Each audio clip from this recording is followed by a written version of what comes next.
Здравей! Разгледах страницата няколко пъти вече и в крайна сметка това е обратната ми връзка. Записките са ми малко хаотични, защото няколко пъти съм я гледал вече, но пък слушай внимателно, записвай ако трябва и ще я гледаш няколко пъти. Така, тук ударила си много конкретна аудиторията от 8 до 12 години. Казала си, че край на скуката пред екрана, време за истинско приключение. Това не ми харесва. Мисли, решавай, побеждавай. Това по-скоро ми изглежда като, не знам, обещание за някаква игра, спортно състезание или нещо такова, но не и за книга. Сега, начина по който аз бях го измислил, няколко пъти си писах с различни чатове, между другото, по повод твоя банер, просто защото не ми даваха интересни неща, но в крайна сметка успях да се спра на нещо, което на мен лично да ми харесва. Ти ще прецениш за себе си. По-скоро искам да махнеш трите заглавия и да сложиш само две. Едно заглавие е това синьото и едно подзаглавие в бяло. Просто това, защото е по-голямо, затова искам да остане като заглавие. И не е нужно всяка дума да започва с главна буква, нали? На мен не ми изглежда добре това. Напиши като заглавие, нека да остане край на мамо скучно ми е. 80 логически мисии, които откъсват детето от екрана и го учат да мисли. И след това е тук, в подзаглавието, може да сложиш над 80 забавни задачи за деца от 8 до 12 години, които развиват упоритост, фокус и умение за решаване на проблеми. Абсолютно достатъчно е за банера и няма нужда да е разделен текста на 3 в случая. Сега, надолу имаш моменти, в които говориш на майката. С тази книжка детето ти се научава да мисли като малък детектив. Обаче имаше моменти, които това е любимата ти игра. Тук говориш директно пък на детето все едно. Това е любимата ти игра на хартия, няма скучни уроци. Тази книжка е толкова забавна, че ще искаш да я решаваш под завивките с фенерче. Също толкова яка, колкото игрите на таблета. Тук сякаш говориш на детето. Следващата пак казваш, детето ти развива компютърно мислене. Нали, нищо, че компютърно мислене ми е малко сложно като израз в случая, но сега ти говоря за друго. Всяка малка победа те прави по-уверен. Тук пак говориш на детето. Виж, тук говориш директно на детето, тук говориш на майката, тук пак говориш на детето. Искам навсякъде обращението ти да бъде едно и също. Има и предвид, че майката чете или родителя, без значение, чете сайта. Нали, този сайт няма да го чете детето. Така че направи обращенията всичките да бъдат само единствено към детето. Тук в първата ти полза детето става майстор на задачите. Ми е малко неясно. Чакай, аз си бях записал нещо специално за тази полза. Звучи малко детински за родители. За родителя. Това съм си записал. Просто може да прехвърлиш това край на фразата мамо не мога или просто край на мамо не мога, го остави като заглавие. После с тази книжка го махни, това е празен текст, смисъл тук нищо не казваш, директно тук. Детето ти се научава да мисли като малък детектив. Даже можеш да го пренапишеш, може да ги пренапишеш така, че да станат малко по-кратки. Може да стане детето се научава да мисли само и да търси изход, вместо да чака помощ. Тук специално. Това съм си сложил в записките, но в крайна сметка са окей. Като цяло ми харесват, просто ми се иска да смениш езика и да говориш директно на майката, без да говориш на детето. Нали, ще искаш да я решаваш по завивките с фенерче, директно обращение към детето. Говори на родителя, не дай да говориш на детето. Надолу като сляза, тук това ми харесва цялото. Много е добро. Тук STEM подготовка. Добре е, че го пишем и знаем какво означава STEM, но не очаквай всеки родител да го знае. Има и предвид, че в много от ситуациите надценяваме знанията на хората и когато ние смятаме, че всеки знае какво означава, например, фина моторика, това съвсем не означава, че всеки знае какво означава, въпреки че има 2 деца или 3 деца. Нали? Може, STEM подготовка може да се каже с много, много по-прости думи. Можеш, така,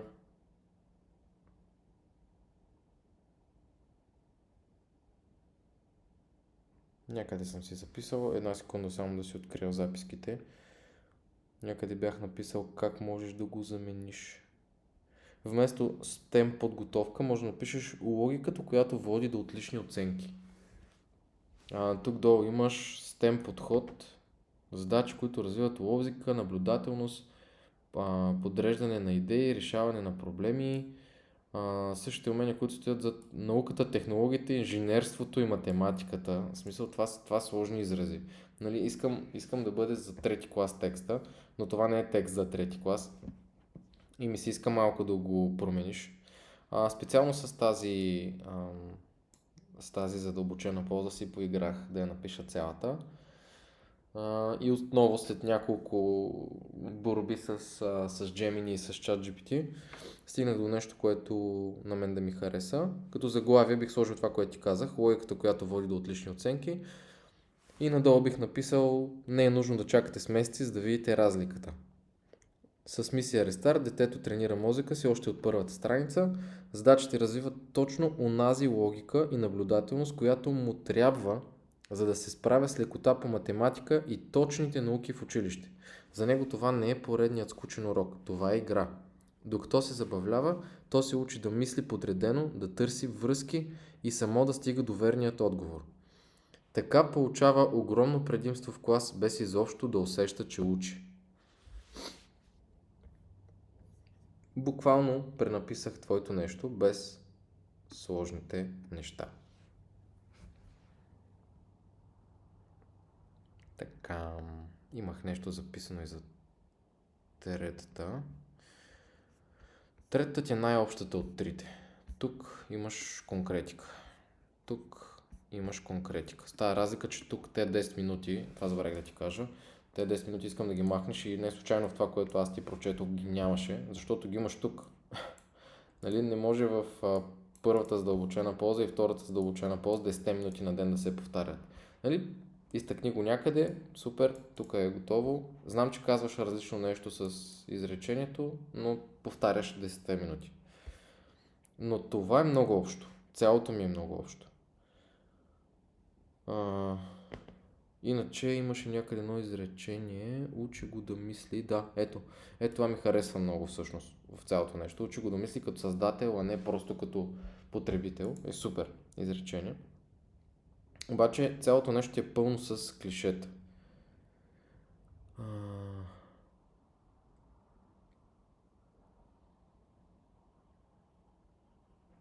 Така, първо подготовка за успешно бъдеще, още тук.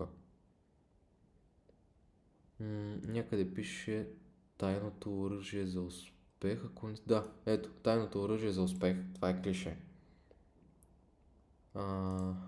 Някъде имаше изход от всяка ситуация, ето го, изход от всяка ситуация. Просто са много абстрактни. Може да дадеш пример какво означава да разбие проблема на стъпка. На стъпки. В смисъл, много, много лесно, много по-лесно би било, нали, да дадеш някакъв пример.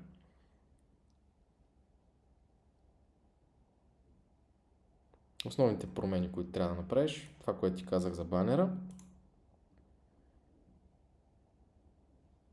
Пренапиши си ползите така, че да водят към езика им е да е един, да са насочени към родителя. Ето тук опрости езика, вместо STEM, инженерство и така нататък, просто ги замени с думи, които са за дете в трети клас, оценки, математика, логика и така нататък. Махни повторението с 10 минути и направи третата задълбочена полза малко по-земна. Махни тайното оръжие, фокусирай се върху конкретното умение, примерно. Детето да не се паникьосва пред сложен проблем, а да го разделя на части. Това е конкретно умение, което бих сложил аз тук. За другите неща, технически характеристики, Корици, страници, формат. Бонусите ги махни от тук. Ако имаш теми, за да имаш още едно, нали, за да не остават само 3, служи примерно, ако вътре са 10 теми или 15 теми, пиши теми 10 или нещо такова. Защото когато опишеш бонусите тук, вече губим смисъл от цялата тази секция с бонуси. И знам, че на една от нашите лендинг страници съм го направил по същия начин. Грешка е, просто все още не съм го поправил. Не е окей да бъде така. И аз няколко пъти вече си пиша двойки за някои неща, но с приоритет сте ми вие и нашите лендинг страници остават на заден план понякога. Така, бонусите имаш сертификат, който много добре си направил, че си визуализирал директно самия сертификат. Стойност 2 евро, супер, сложила си ми стойност.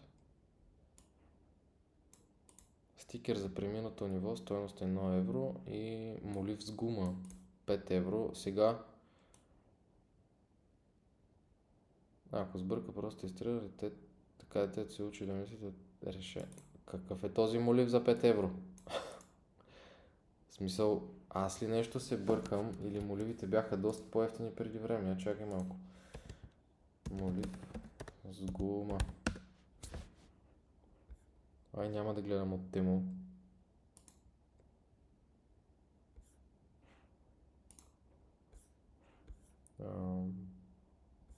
Добре, тук са някакви прекалени.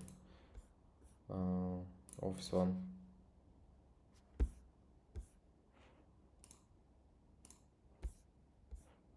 Естествено, тук ще излизат реклами. Айде бе, няма ли един най-обикновен молив някъде? Какви с тия 5 евро да си сложил? В смисъл, не съм... Ако молива е специален, определен тип, 50 цента, 12 цента, 1,80. И те всичките са HB, нали?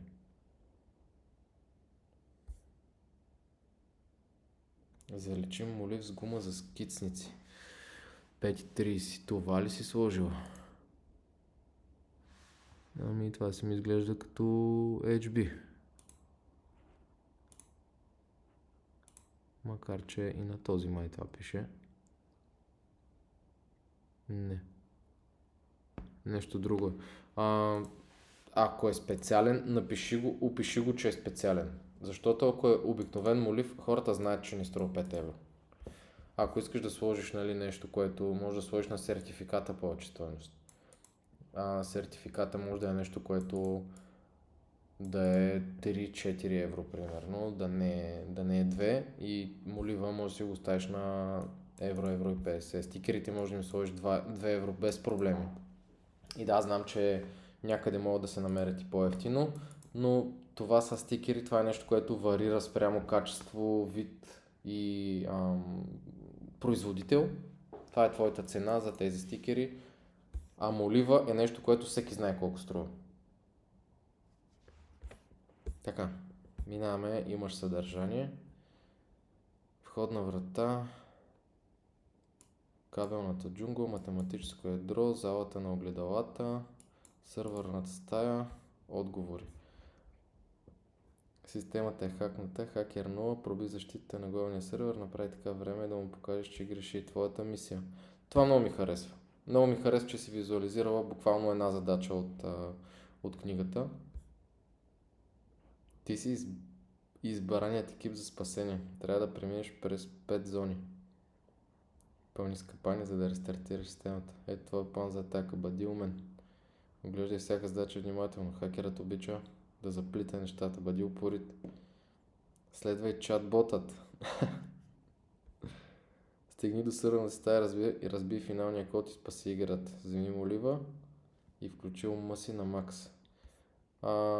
Да, това най-вероятно е самото задание на цялата книжка от самото начало.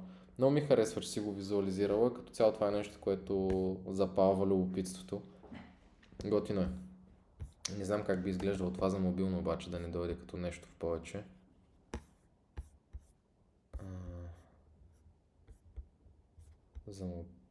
Не, това е за десктоп, чак, за таблет. И да видим как ще излиза. Така. Къде беше след бонусите май някъде? Да, ето. Може да им размениш местата тук, ако знаеш как, разбира се. Буквално снимката да дойде след самото съдържание, защото пише съдържание, обаче после виждаш нещо друго, което е различно от съдържанието. Може да го оставиш долу снимката да бъде. След това вече имаш априлска промоция.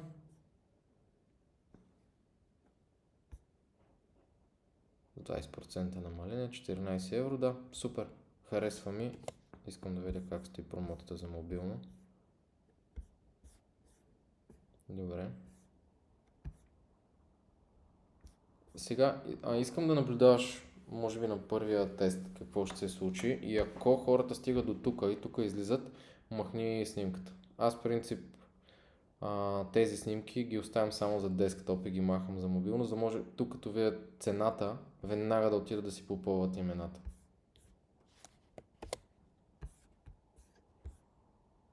Но може да го оставиш така, за да го тестваш по този начин. И ако видиш, че тук излизат и не стигат по-надолу, просто махни снимката и остави само това. Ако прецениш, махни още сега. Общо взето всичко друго ти е окей. Тук имаш голям блок от текст, просто го раздели.